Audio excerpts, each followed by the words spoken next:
Bonjour, bienvenue dans cette vidéo qui, comme chaque vidéo, est consacrée à l'article de blog que j'ai publié jeudi dernier. Donc cet article s'intitule « Actualité française, un remaniement ministériel, qu'est-ce que c'est ?» Alors, comme je l'ai dit dans l'introduction de l'article, je vous emmène faire, une fois n'est pas coutume, un petit tour du côté de la politique française. En effet, il y a quelques jours de cela, un remaniement ministériel a eu lieu. Et j'ai donc décidé de proposer un article sur ce thème. Qu'est-ce qu'un remaniement ministériel? Pour répondre à cette question, je suis allée sur le site Vie publique. Donc, lorsque vous allez sur des sites qui ont ce logo de la République française, en général, ce sont les sites du gouvernement, donc ce sont des sites officiels qui vont vraiment pouvoir vous aider à trouver des informations fiables. Voilà. Donc, je suis allée sur cette page-là, tout simplement, et je vous en ai fait un petit résumé. Alors, donc, selon ce site Vie publique, un remaniement ministériel consiste à modifier la composition du gouvernement pendant la durée du mandat de l'Assemblée, qu'on appelle également législature, sans pour autant provoquer sa démission. Ce qu'il nous explique dans cette phrase, c'est que lorsque l'on fait un remaniement, on va modifier le gouvernement, c'est-à-dire les ministres qu'il y a, on va faire quelques changements, on va enlever des ministres, les remplacer, sans que cela corresponde à un changement de Premier ministre, un changement total de gouvernement, ou sans que cela corresponde également à des élections. C'est à l'intérieur de la durée du mandat du président, à l'intérieur du gouvernement du Premier ministre, eh bien, on fait des changements. Et c'est ce qui s'appelle un remaniement ministériel. Ensuite, notre site Vie publique précise, selon son ampleur, un remaniement ministériel sera qualifié de politique lorsqu'il est important ou de technique s'il est plus réduit. Plus réduit, plus petit. Les modifications apportées à la composition du gouvernement sont effectuées par décret. Donc un décret, c'est une façon de prendre des décisions beaucoup plus rapides sans avoir à passer par un vote à l'Assemblée nationale, par le Parlement. Un décret, c'est décréter quelque chose, c'est décider quelque chose. Et donc un décret, c'est une procédure bien plus rapide pour prendre une décision. Alors, cet événement, donc le remaniement ministériel, peut prendre trois formes distinctes. Soit un ou plusieurs ministres souhaitent quitter le gouvernement, principalement en raison d'une victoire à une autre élection. Donc, ils ont été élus députés ou maires et ils ont envie de se consacrer à leur nouveau mandat. Donc, ils démissionnent. Dans certains cas, il peut s'agir de la révocation. Révoquer, c'est renvoyer quelqu'un.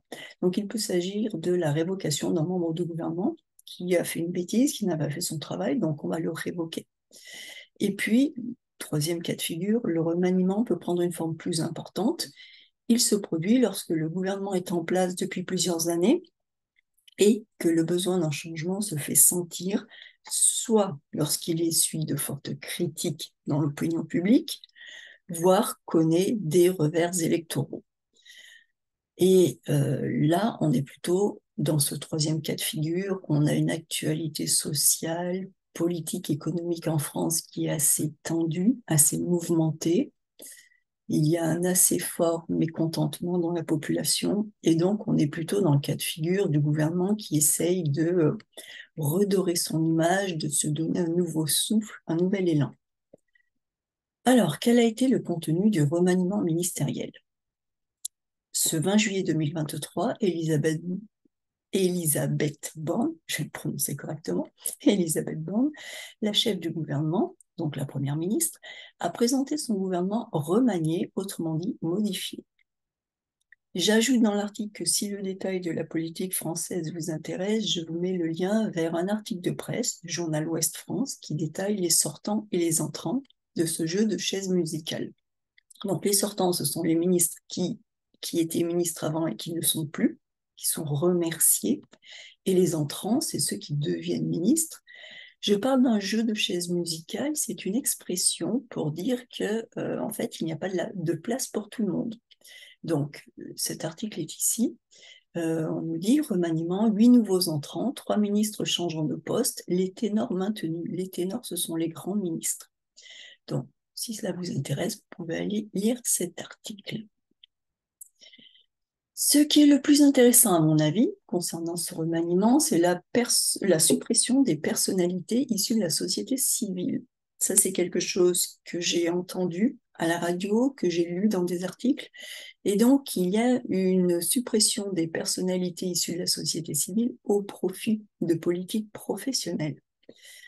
Ce que cela veut dire, c'est que lors de son accession au pouvoir, lorsqu'il a eu accès au pouvoir, lorsqu'il est arrivé au pouvoir en 2017, le président Macron avait souhaité que parmi les membres de son gouvernement, ou encore parmi les candidats aux élections législatives, donc pour devenir député, eh bien, le président Macron avait souhaité qu'il y ait des personnes qui ne soient pas des gens professionnels de la politique, mais des citoyens venant d'horizons divers avec une envie de s'investir en politique.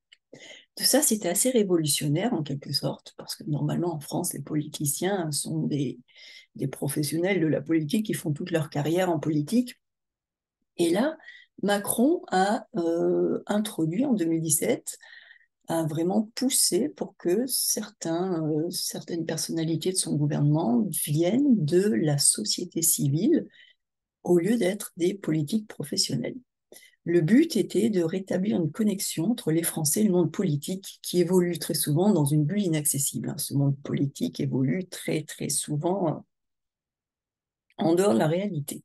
Et 6 ans plus tard, on voit que les personnalités professionnelles de la politique reviennent en force, alors que les simples citoyens, donc ceux qui étaient issus de la société civile, eh bien les simples citoyens sont rendus à leur foyer, on les renvoie chez eux. On leur dit, bah, c'est bien maintenant, vous avez fini d'être ministre, rentrez chez vous et reprenez votre vie.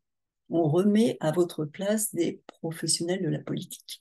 Donc, moi, c'est ce que j'ai trouvé de plus intéressant dans ce remaniement. Et je pense que c'est ce qui est à retenir.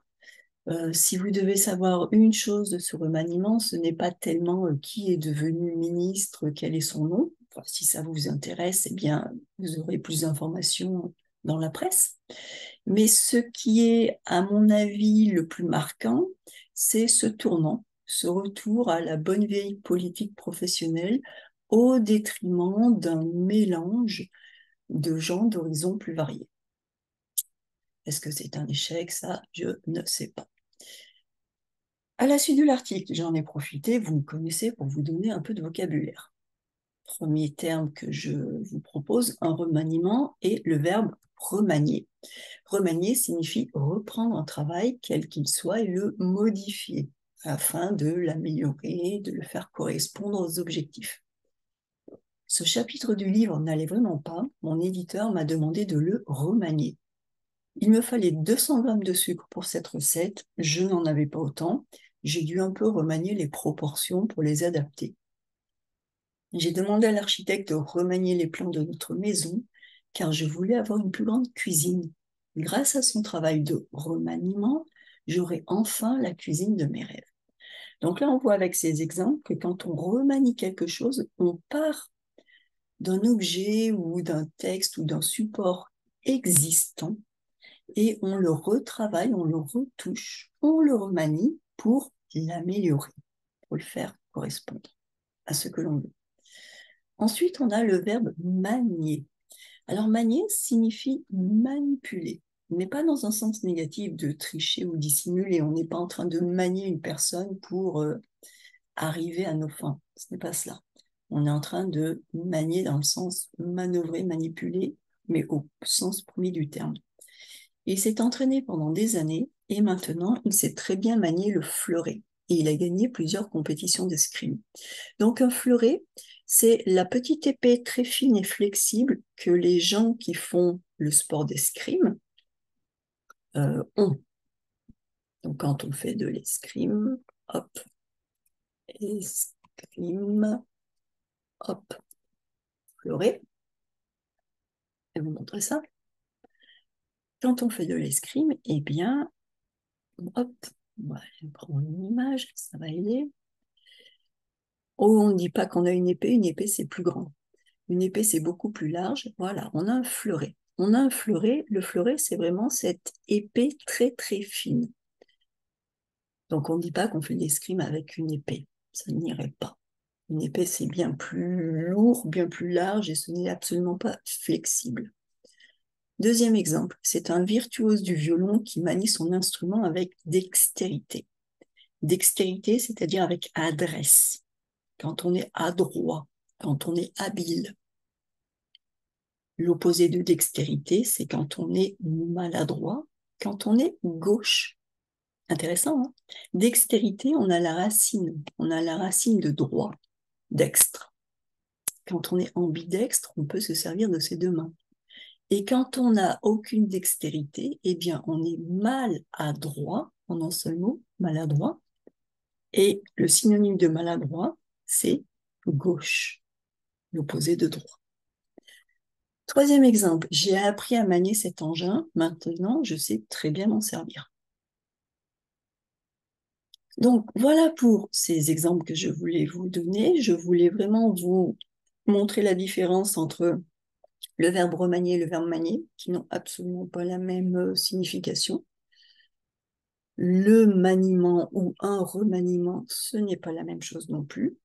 Je voulais également vous donner un peu de visibilité sur ce contexte. D'une part, cette possibilité dans le cadre politique de faire des remaniements, c'est quelque chose qu'il faut connaître puisque cela arrive assez souvent.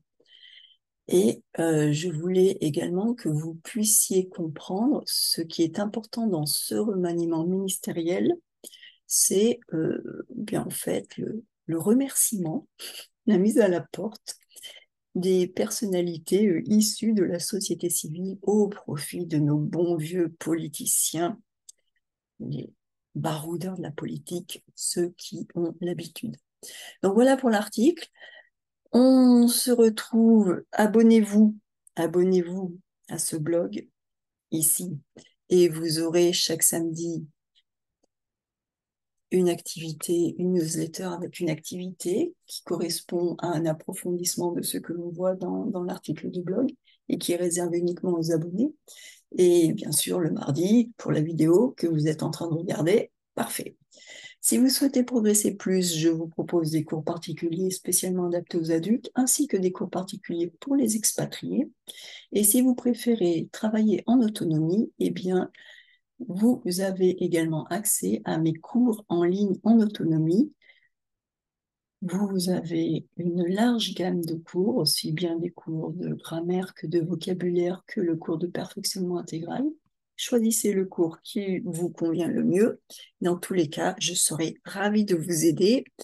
On se retrouve jeudi prochain pour un article de blog et mardi prochain pour la prochaine vidéo. Je vous souhaite une très bonne semaine et un excellent travail.